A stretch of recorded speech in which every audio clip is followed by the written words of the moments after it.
Welcome to the stage, Chief Scientist of the Ocean Conservancy, George H. Leonard, and CEO of the Ocean Conservancy, Janis Searles Jones.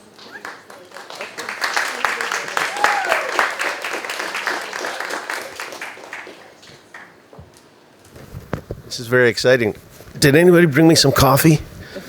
It's really, really early. No, it's okay. Thanks for coming out, everybody. I know it's early, and there was a huge party on the front of the deck, right? Till like 4 in the morning. So my name is George Leonard. I'm Chief Scientist at Ocean Conservancy, and I am here with one of my favorite people, which is Janis Searles Jones, who is our CEO. And we are going to have about a 45-minute conversation here. It's going to start with making the case, which I think you can all see on the screens as well, that the ocean is really cool and it's really magic. So we'll talk a little bit about how sort of we came to oceans and came to Ocean Conservancy. And then we want to hit you pretty hard to make the case that the ocean's actually in big trouble. But we're not going to leave you there. We want to come back to solutions and why we actually think there's some hope in the future. So with that, Janis, it's super, super exciting to be with you and to be on the ship. It's really great. Yeah, I'm really appreciative of everybody who came out this morning. There were a lot of good options. Last night was a blast, so thank you all for being here with us, and let's have some fun in this conversation. Okay, sounds good. So the first question is, what drew you to the ocean? You're an ocean person now, but I know your trajectory was a long one to get there. Yeah, so I grew up in the Bay Area, and if you grow up in the Bay Area in California, the ocean is sort of always around, but you never really think about it. And when I was a kid, my absolute fondest memory of my father is shoulder to shoulder, hunkered down, noses a couple inches away from a tide pool because there's just so much to see, even in the tiniest little tide pool. So when I was a kid, the ocean was, it was the porch to the beach, and we spent a lot of time on the beach as a child, and even with all of that, I never really thought about the ocean. You know, the waves worked, the sand built sandcastles, the seagulls tried to steal your food. I had that childhood punctuated with joy, spending time on the ocean, but I never really thought about the ocean. And now it is all that I can think about, and I blame law school for that. So imagine me many years ago, a freshly minted litigator, and I am ready to take on the world. And I put my dog on a pickup truck, I put the pickup truck on a ferry, and I moved to Alaska to take a job at an environmental law firm, sight unseen, and in the middle of the winter, because why not? And I loved it. It was absolutely amazing. I had timber cases, I had mining cases. I was the voice, the advocate for those who can't speak for themselves, so bears and wolves and trees, all terrestrial. And it was great, and I loved it. And then I got this fish case.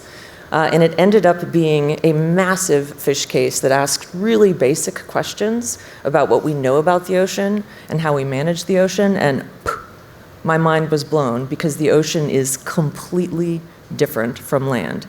It's magical, it's mysterious, it's full of promise, it's full of peril. And what we know about the ocean is tiny compared to what we don't know about the ocean. And so that case taught me that the ocean is understudied, underappreciated, underprotected, and under-resourced. And once you're in the ocean, it is so elemental, you stay there. So I've spent my whole career, after 8 years immersed in that case and immersed in the ocean, I am all ocean all the time. And that is because the ocean is such an extraordinary place. So I got there through litigation. You came through a science door. I did. So Janis is the litigator, and I kind of came through the science door for oceans. But it actually started sitting on a couch when I was a kid watching Jacques Cousteau specials, and I may be dating myself here, but that Jacques Cousteau brought oceans into people's living rooms. And then I was always a math and science kid. I ended up going to graduate school to study marine biology and ecology. And I think the relevant thing to the work that we're doing at Ocean Conservancy now, for me, is I stepped off the academic track about 20 years ago. And that's because I wanted to work in a space in which we could use information and science to actually drive solutions to this problem.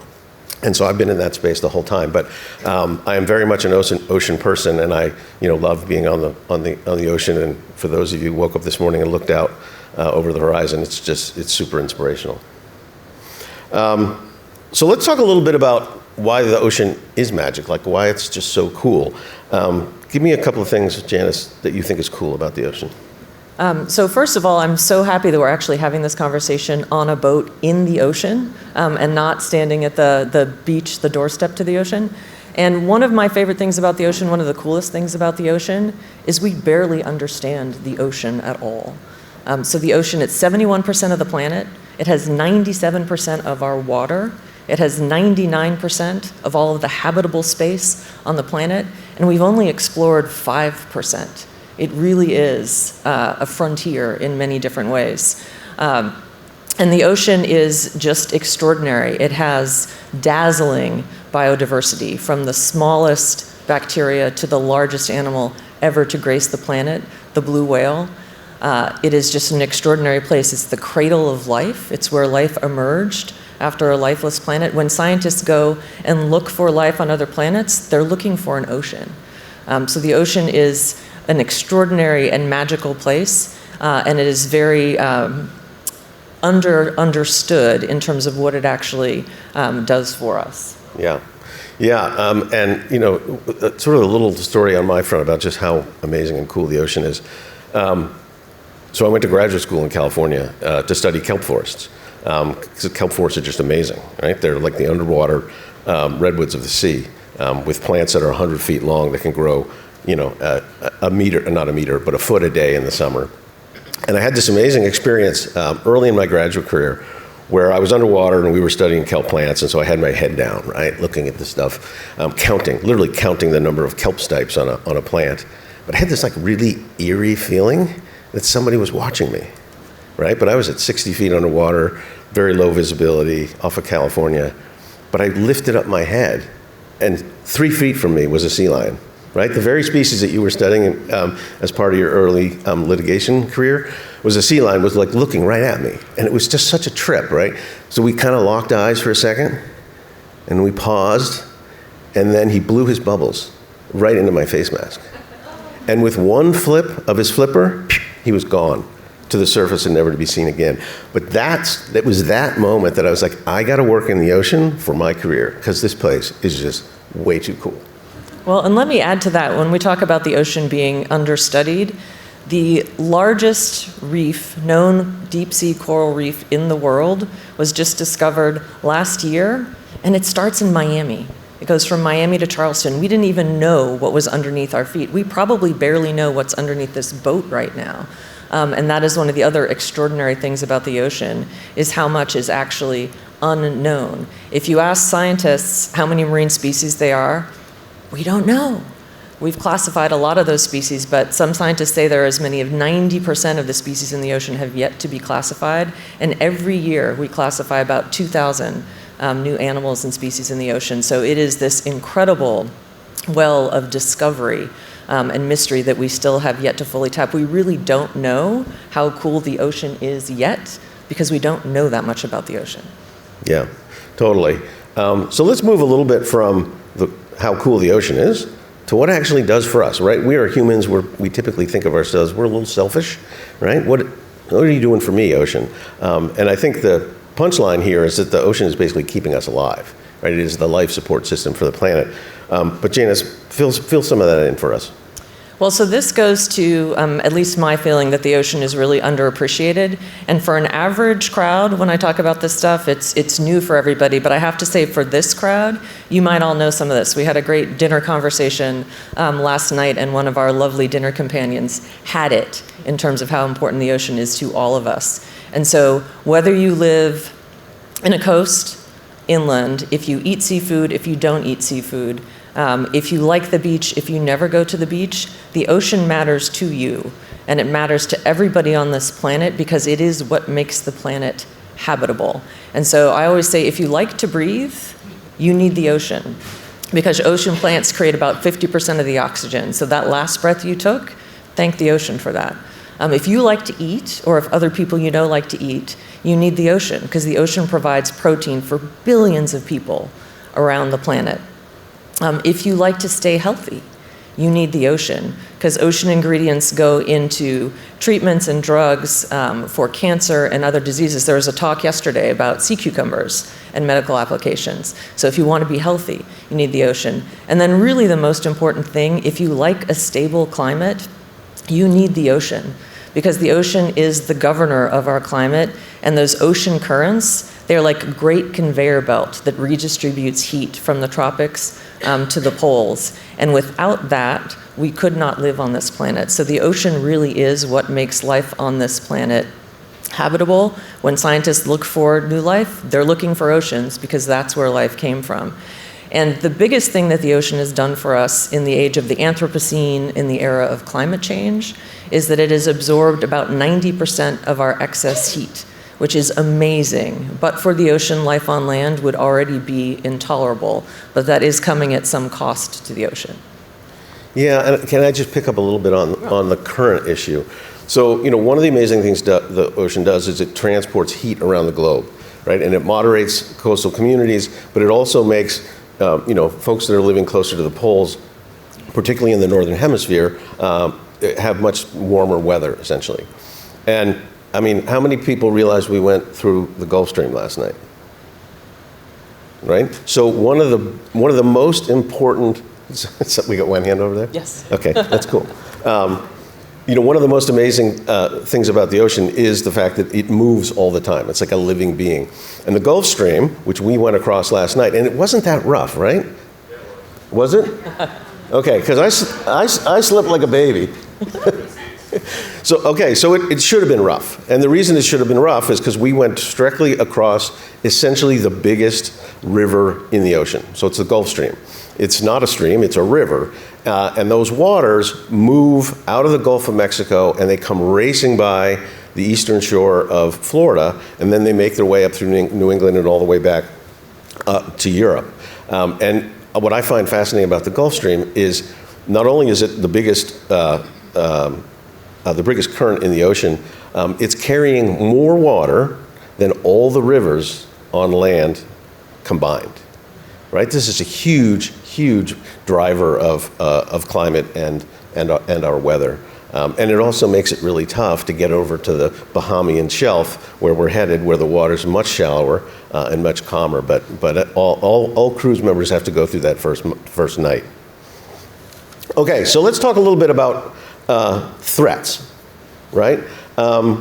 You're a lawyer, I'm a scientist, we pay attention to this stuff. But I got up this morning and I looked out my balcony and the ocean looked as blue as it ever has, right? It looks fine to me, but we know from what the scientists are telling us, and for those of you who've been lucky enough to get under the ocean, you've been able to see a lot of changes that are underway. So let's explore some of these threats and before we turn to how to solve some of those threats. So if you walk away from this with only one thought in your head, the important thought is the ocean is not too big to fail, and we cannot afford to have the ocean fail. So we tend to think about what's happening in the ocean in a framework that we're putting too much into the ocean on the one hand, and we're taking too much out of the ocean. And what the ocean's actually experiencing right now is sort of a triple crisis. There is a biodiversity crisis because we've taken too much out of the ocean. There's a plastic crisis because we're putting too much plastic in the ocean. And then there is a carbon crisis or a climate crisis because we're putting too much carbon into the ocean. And when you look at those three crises, those add up to the possibility of fundamentally remaking the ocean in ways that we are not going to like. And so the ocean is not too big to fail.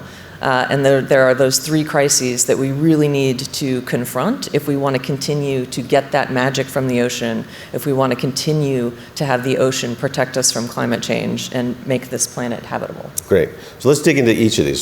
So we typically focus on three major threats to the ocean. Climate change is obviously a big one, overfishing and the biodiversity crisis, and plastics. And I'm sure everybody knows about the plastic problem in the ocean. Well, let's start with overfishing. When I go to the grocery store, many of us do, it looks like there's plenty of fish to be bought, plenty of fish to eat. And yet the FAO at the international level has documented for several decades now that about 2/3 of the fisheries around the world are essentially overfished. They're overcapacity. So as we think about that, Janis, given that sort of overfishing crisis, what does that tell us about how we're handling, or what our relationship is with the ocean? Well, I'm glad we're doing it when there are actually fish on the screen. Yeah. One of the things about humanity is that the sheer scope and scale of the human endeavor is extraordinary, and we have changed the ocean as a result. And fisheries is a good news, bad news story, and I want you to recast fisheries a little bit in your mind and think about it a little bit differently. And the first way to think about it is that we are in a one-way arms race with fish, and it is no surprise that we are winning. So humans have been fishing since time immemorial, but as our technology has improved, we can take more fish faster, farther away from shore, deeper in the water column, and there are not a lot of places left that are untouched by our activity. And so that's the first thing to think about fisheries, is our technology has basically made us a super predator, and fish have very few defenses away from that. The second way to think about fishing is that fishing is a commercial hunt. It is the last widespread commercial hunt on the planet. We don't hunt bison for the market or deer or wild turkeys anymore because we are super talented as a species at being hunters and super talented as a species at doing habitat conversion. And so the fact that we still have a commercial hunt in the ocean for fish is actually an extraordinary testament to the productivity of the ocean and the resilience of the ocean. And so the good news is we do know how to fish sustainably, and sustainable fisheries do happen. You can source sustainable seafood, which is what this boat does. But the bad news is that we humans used to think that the ocean was inexhaustible. If you look at all of the early literature, talk about the inexhaustible resources of the ocean. But we know, and we have proven time and time and time again, that we can extirpate species, we can drive them down to low levels. And right now, a lot of marine life around the world is at a too small of a level to be healthy. So the good news is we know what to do, we know how to do it, and it is happening in some places. But the bad news is it's not happening everywhere, and our technology keeps getting better and better. Fish finders help us see things below, we have aerial support, and our ability as a species to do all of that stuff means we're the only ones who can actually constrain that activity enough to have sustainable seafood into the future. So a good news, bad news story, but a lot of promise on sustainable seafood. Yeah, and just to add to that a little bit, if you look at the oceans broadly, the rate of decline in species is 10 times faster now than it was 500 years ago, right? So humans are putting a huge amount of pressure onto the ocean. And the other thing I think is interesting about, the sort of law of unintended consequences. So this really wasn't a problem until about after World War II. And Janis mentioned these fish finders, right? So in World War II, we developed radar to be able to find submarines underwater. And that technology has been used to create these fish finders. And so fishing used to be sort of like walking around in the dark with a blindfold on and trying to find some fish. But now we can peer under the waves, and we know exactly where the schools are. You can tell the different species from the way the reflectivity comes back from them in the fish finder. And that makes it really challenging, right? Because we are winning that one-way war because there's really no place for fish to hide. Okay, so let's talk a little bit about plastics as well. It is really the second biggest threat to the ocean, I would say, behind climate change. At Ocean Conservancy, we've been working on this issue for darn near 40 years, and that's largely through the International Coastal Cleanup, which is the largest volunteer effort on behalf of the ocean. How many people have done a beach cleanup? There you go. And for those that you haven't, you have to when we get back to land. So Janis, given our history on this issue, what does that tell us about the challenge of plastics, like as a global issue? Not just an ocean issue, but a global issue. Yeah, so plastic is really, it's a modern era problem. Plastic hasn't actually been around that long, but as we all know, it is totally ubiquitous at this point. It is a terrestrial problem. It is an ocean problem. And I'm just curious how many people saw the image of the sea turtle with a straw up her nose, or the seahorse wrapped around that hot pink Q-tip. We all have a really visceral reaction to those images because we know it's wrong. And plastics in the ocean has been emerging as an issue just over the past decade or so. It's another example of how little we knew. We didn't know how much plastic was flowing into the ocean until we did a big science study a few years ago to try to actually estimate flows. So the things to remember about plastic, first of all, plastic in the ocean, plastics are made from fossil fuel. So when you see plastic in the ocean, think slow motion oil spill, because that's really what it is. The second thing about plastic that we all know, but it's worth stating again, it is incredibly durable. And so for a lot of its uses, we are putting an incredibly durable material in an ephemeral use. And then plastic doesn't go away. It doesn't biodegrade. It doesn't compost down to its essential elements. It just keeps getting smaller and smaller and smaller. And plastic is the most deadly form of marine debris. So if you care about wildlife, plastic in the ocean is terrible because you either get entangled in the big pieces or you ingest the smaller pieces. And you've probably all seen the albatross with a belly full of plastic water caps, full of cigarette lighters. For some reason, we find a lot of those. And so plastic's not just a visual issue, it is a pretty profound wildlife issue when you think about plastic in the ocean. And so it's worth solving for ocean health as well. And then the fourth thing to remember about plastic is just how ubiquitous it is. The estimate of what flows into the ocean is a dump truck's worth of plastic every minute. So in the time that we've been talking here, and the time that we will be on the boat, just imagine how many more dump trucks of plastic go into the ocean. And what we've seen when we look is that plastic is everywhere. It's in the Arctic sea ice, it's in the deepest trench in the ocean, it's in every species and every taxa that we've actually looked at in the ocean.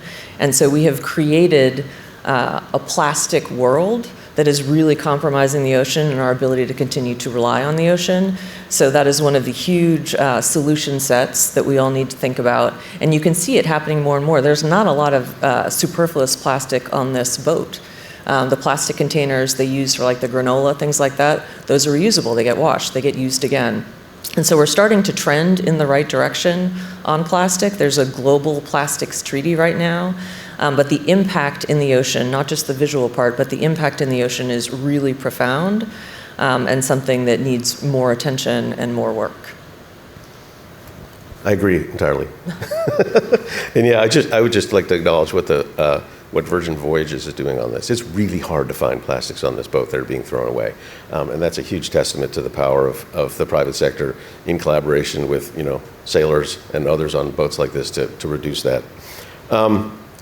Okay, so we're getting close. We want to start talking about some solutions here, but we have to address the elephant in the room, or the blue whale in the room, which is climate change. I'm sure everybody here knows that that fossil fuels are emitting greenhouse gases, primarily carbon dioxide, and that's driving climate change on land, right? And we're seeing this now. It's not a theoretical thing anymore. It's actually a lived experience.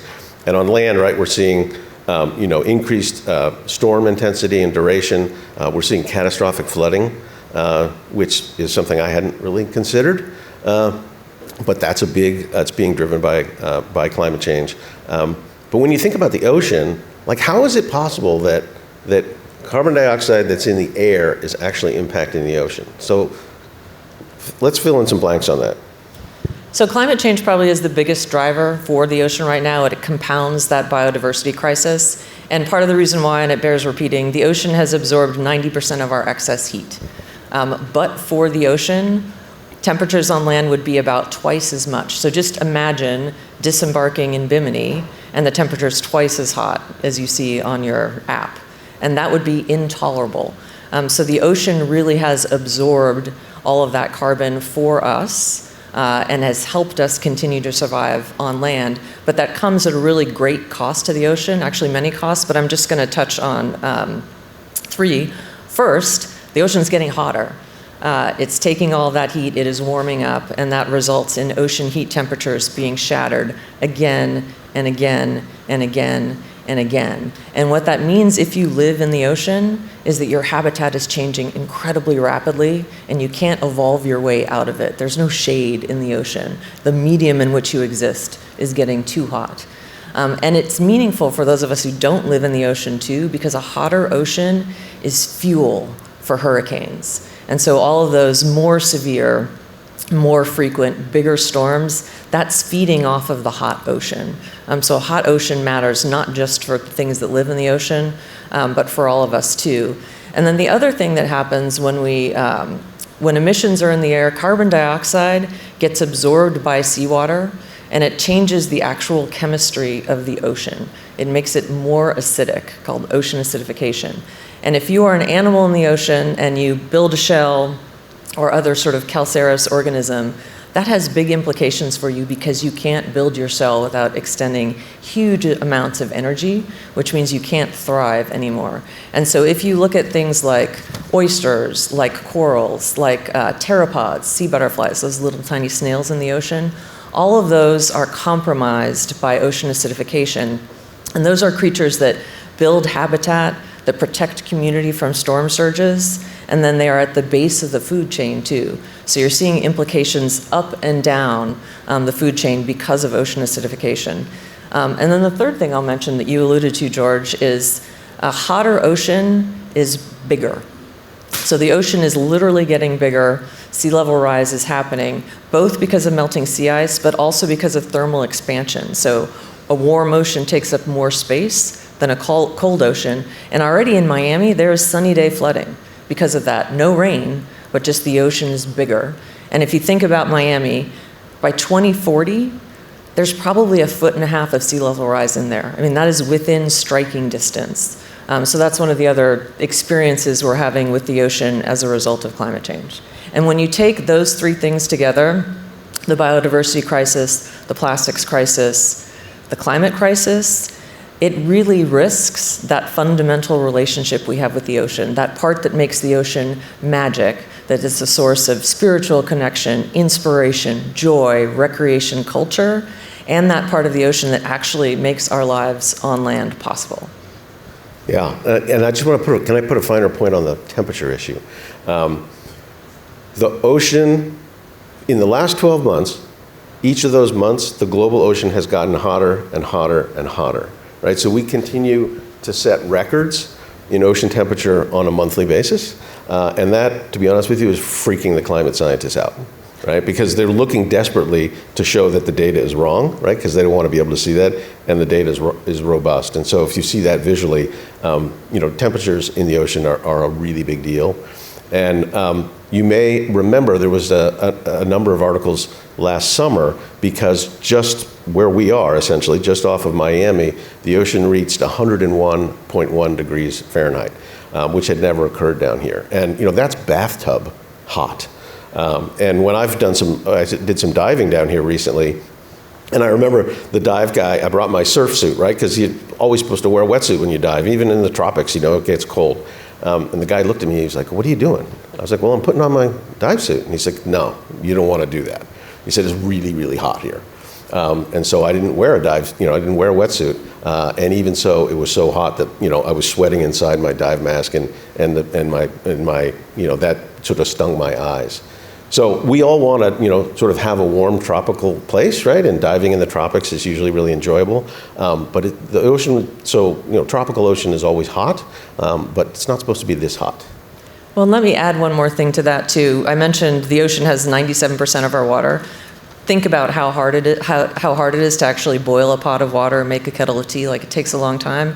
We have so profoundly changed the temperature of the ocean that you can detect the temperature difference not just in the tropics, but in the deepest part of the ocean. I mean, that is the scope of our reach in the ocean, which is extraordinary when you think about how much energy it takes to heat water. Yeah, it's measured in zetajoules, one with 27 zeros after it. There's just huge amounts of energy that's been put into the ocean. Okay, so let's move on from the doom and gloom to talk about solutions. We work for a conservation organization. We actually want to fix these problems. When the way we've been describing the ocean, it's essentially a victim of climate change, right? And there's a lot of negative things that are happening to the ocean that are being driven either directly or indirectly through greenhouse gas emissions. But it also could be a solution to this problem.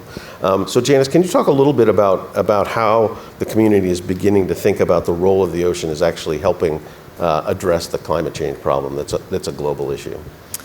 So one of the most challenging things working for an ocean conservation organization where the biggest driver in the ocean is climate is to actually get the ocean in climate conversations. It's sort of surprising, and it goes to that underappreciation for what the ocean actually does and the role that the ocean plays. So the ocean is definitely in trouble because of climate change, but when you look at ocean-based climate solutions, the ocean could contribute up to 30% basically of the emissions gap that we are facing as a planet. And so at Ocean Conservancy, we really focus on decarbonizing the ocean. That's the biggest contribution we can make to climate change, and it's one that's really necessary for the ocean. So I'll focus on that. And there are three things you can think about there. The first is offshore oil and gas. It's dirty, it's increasingly dangerous, and it contributes about 1/5 of global emissions. So it is a very meaningful wedge of emissions. And so we are doing a lot of work to rapidly transition away from fossil fuel, particularly in the ocean, and get rid of a lot of the fossil fuel infrastructure in the ocean. In the Gulf of Mexico, you would be astonished to see how many abandoned pipelines are just littering the seafloor.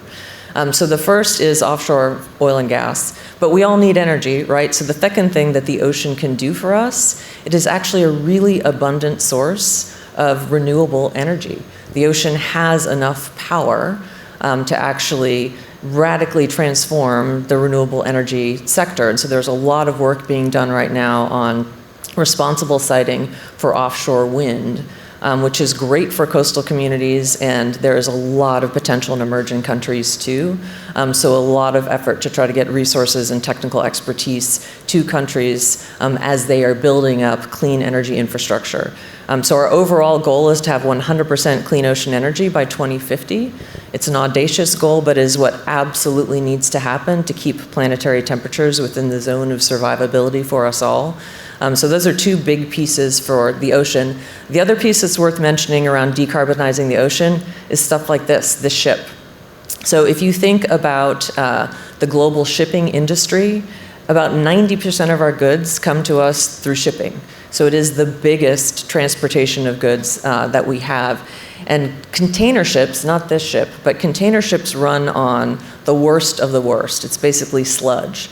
They call it bunker fuel. And it's what's left after you fraction off all of the other distillates. So it is dirty, dirty fuel. And if the global shipping were a country, it's about a sixth biggest country emitter. So it is a meaningful source of bad carbon pollution on the ocean. And this is a little bit of a good news story too. So many years ago, before ocean and ocean climate impacts became as apparent as they are now, the shipping industry and the regulator are like, well, we need to do our part. We know we have a lot of emissions. We will commit to a 50% reduction by 2050. And that's not enough. And so the cool thing is that Ocean Conservancy, other groups worked with countries, we worked with industry, we worked with the regulator, which is the International Maritime Organization. And then in July, they made a much bolder, more ambitious commitment, which is net zero by 2050, which is exactly where we need to be. And that is a great example of what happens when you have ocean advocates working with people who use the ocean for other purposes, working with countries, working with climate community to actually get this bold, ambitious, possible, but challenging goal out there.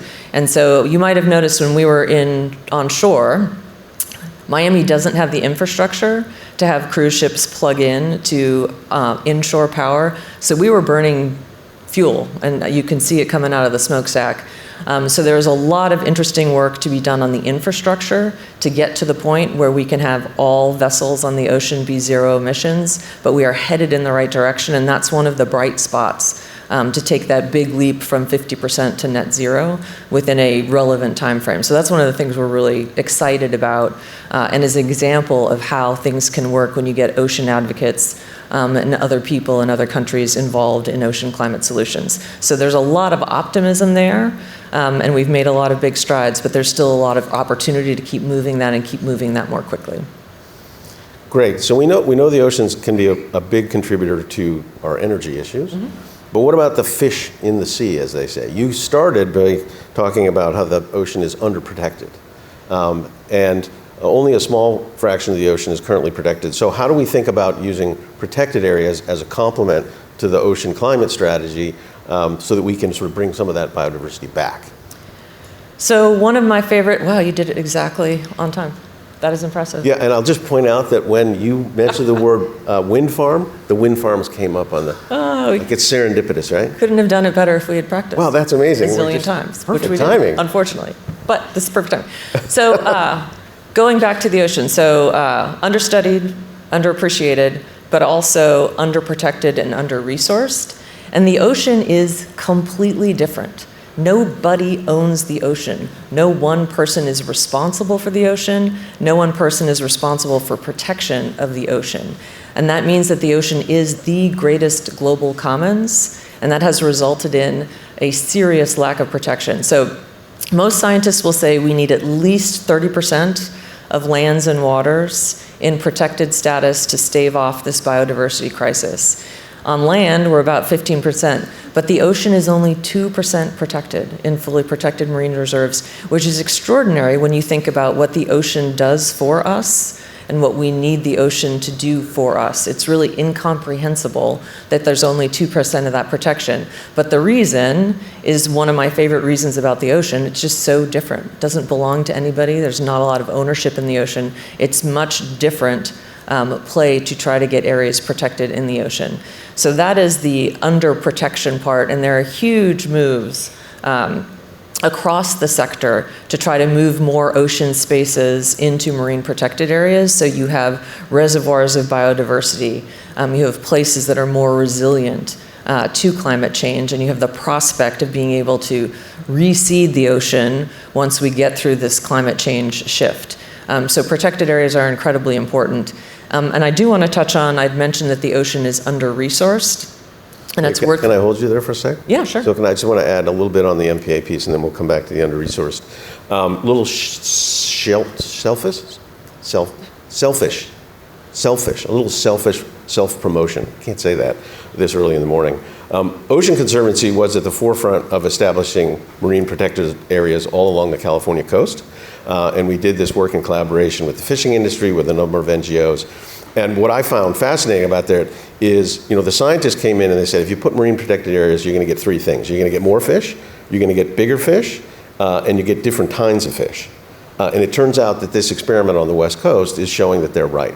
So marine reserves really do work for bringing marine life back. They bring entire habitats back, and they also benefit fisheries, because a lot of the fish that grow up in an MPA will, they don't know where the fence is, so they head out, and so they end up becoming really important fishing sites outside of marine protected areas. So, okay, so let's talk about under-resourced. I mean, money makes the world go round, and that's definitely true for ocean conservation as well. So I'm always being an ocean person, and ocean is my passion. I think about the ocean all the time. It is always shocking when you actually put math to, like, how many people actually work to conserve the ocean? Vanishingly small. How much resources go to protecting the ocean? Vanishingly small. If you look at philanthropy in the United States, it's about 500 billion a year across all categories. And if you look at that pie of philanthropic giving, there is a 3% wedge that is animals and environment. So ASPCA, Humane Society, every shelter you can think of, animals actually take up a big chunk of that, and then all environmental issues, 3%.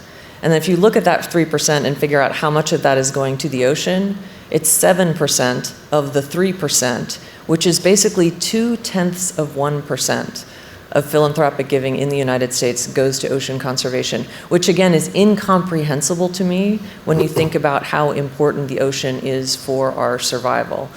So I say we're under-resourced. That's what I mean. There are so few people who are devoted to the ocean, and so few resources flowing to the ocean, in part because it's different. It is a global commons, but that has real implications for its ability to be the life support system for the planet, because it is very much an afterthought, because people don't live in the ocean.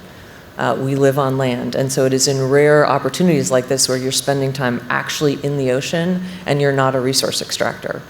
So that is one of the other things that we really need to solve over time to preserve that ocean magic, is to actually get more people, more influence, more money flowing to ocean issues. Yeah, and let's touch on that a little bit more. You know, we do a lot of policy work, and whenever you go into a policymaker, you got to have an ask, right? That's what they want to know. What can I do? So in the context of the community that's on this ship, what is their potential role in oceans more generally on all the sort of topics we've talked about this morning? So this is George and my first summit experience, and it's amazing. You all are amazing. This is an incredible group of people with talent and expertise and influence and ideas. And one of the things that the ocean needs is the ocean needs more ocean evangelists. The ocean is out of sight and out of mind for most people, and most people experience the ocean on the beach. And if the waves work, you think it's okay. So one of the things that the ocean desperately needs is more friends. Needs more friends, more advocates, more donors, more people who are willing to take the ocean with them when they leave. So my ask of you all is when you leave this ship, don't forget about all the things that the ocean did for you while you're on the ship and still does for you while you are actually on land. Because right now the ocean is, I can't tell you how hard it's been for us to get the ocean in a climate conversation, even though the ocean could help solve climate change. It just isn't in the center. So part of what we need to do is bring the ocean to the plastic conversation, to the climate conversation, to the transportation conversation, to sustainable business conversations, to the innovation conversation. The ocean really needs to be centered more in all of the big ideas that we are thinking about for a better future. There is a better future for the ocean that is possible, not on the trajectory we're on now, and it's an important future that we are all invested in whether we realize it or not, but it's not going to come to fruition if we don't get more attention for the ocean, more ocean evangelists, more friends for the ocean, and if we can't bring the ocean with us. So that's really my ask for all of you. Take a piece of the ocean with you and bring the ocean into your other conversations, because it is still an afterthought, even though it is the most important thing, in my opinion, that most people never think about. So the ask is attention. Great. So we are running out of time, but we're perfectly on track, which I think is great. So let's just kind of close out here by maybe going at this question of sort of what gives you hope a little more broadly in this space, and I'll add my sense on this, and then we can close out with you, Janis. You know, as I think I mentioned, if I didn't mention, I got off the academic track about 20 years ago now. Oh, actually, it's almost 25 years. Time flies during COVID, right? And it was because at the time, most of the academic scientists were really sort of trapped in that ivory tower. And what really gives me hope about the future of the ocean is that many of the folks that I went to graduate school with, who are now professors and have students of their own, they are doing two things. They're focusing on these big environmental problems, which were largely seen in the past as sort of applied research and wasn't worthy of the best minds. And now the best scientific minds are coming to bear on this. At the same time, it's taken me a long time to accept this as a scientist, but what I've now understood is that science and facts and data, while we gave you some of those here today, don't change people's minds. Right? It's the knowledge deficit model where you just keep thinking we're going to give more and more information and people are going to make the right decision isn't going to happen. And so we're now working really hard to try to tell stories, to bring people into this conversation so it's more than just about the fish. And many of my academic colleagues are now right in the mix, playing an active role in some of these governance solutions that we need to advance. So that sort of gives me hope that we can solve these problems. What about you, Janis? Well, I would say two things. First, my daughter, I have a teenager, and this generation is fired up and thinks about sustainability and how to survive on this planet all the time. So I do have a lot of optimism for what we are capable of doing, given the generations that follow are really thinking about different things than we were when we were kids. So that's one thing. And the second thing, in all honesty, is groups like this. Like, we talk to ocean people all the time. The ocean people world is really small.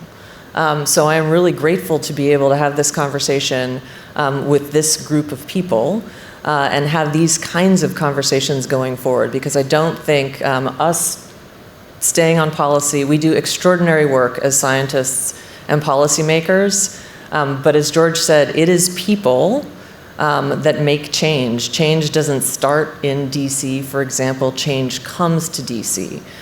So for me, what gives me hope is that people are willing to get up at 9 o'clock and come talk about this kind of stuff. And it matters. It matters. And if you have any questions, please do find George or me. Like, we love to talk about the ocean. We could do it all day long. The ocean's a huge place. We just didn't even scratch the surface of all the amazing things about the ocean. So come find us, because we love to talk about it, and it's great to do it while you're actually on the ocean. It's a really extraordinary experience. Yeah, 100%. And you'll see that there's these little cards that we left on many of the, on the chairs. So that allows you to get in touch with Ocean Conservancy as an organization, but better track us down at the bar or the poolside or wherever, and let's talk oceans. So I want to thank you all for coming out this morning. And Janis, you are an inspiration to everybody at Ocean Conservancy, so thank you for your leadership. Thank you.